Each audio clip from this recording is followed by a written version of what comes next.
Hi అండి, అందరికీ నమస్కారము. మీకు మీ కుటుంబ సభ్యులందరికీ మహాశివరాత్రి శుభాకాంక్షలు. మేమైతే మా ఇంట్లో ఎలా పూజ చేసామో ఒకసారి చూడండి. మేమైతే ముందుగా ఫోటోలన్నిటిని పాలతో శుద్ధి చేసి ఆ తర్వాత నీటితో శుద్ధి చేసాము. పూలన్నింటిని తర్వాత అలంకరించాము. దేవుడికి నైవేద్యంగా పండ్లని సిరని పెట్టాము. మా ఇంట్లో అయితే అన్నపూర్ణాదేవి ఫోటో ఉంది, ఒకసారి చూడండి. లక్ష్మీదేవి ఫోటో కూడా ఉంది, చూస్తున్నారు కదా.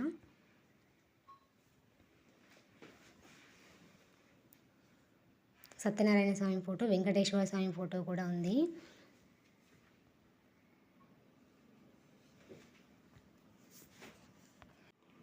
ఈ ఫోటోలను కూడా పూలతో అలంకరించామండి. ఈ దేవుళ్ళకి కూడా నైవేద్యం అయితే సమర్పించాము.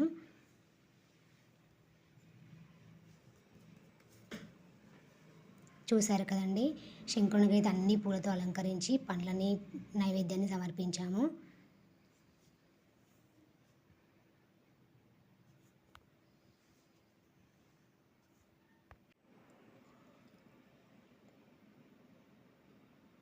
అందరి ఇక్కడ ఉంది Shiva.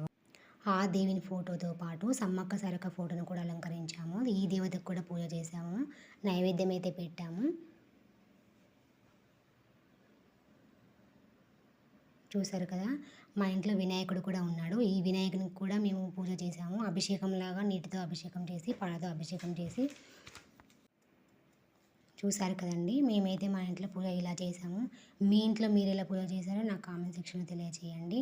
Thank you for watching.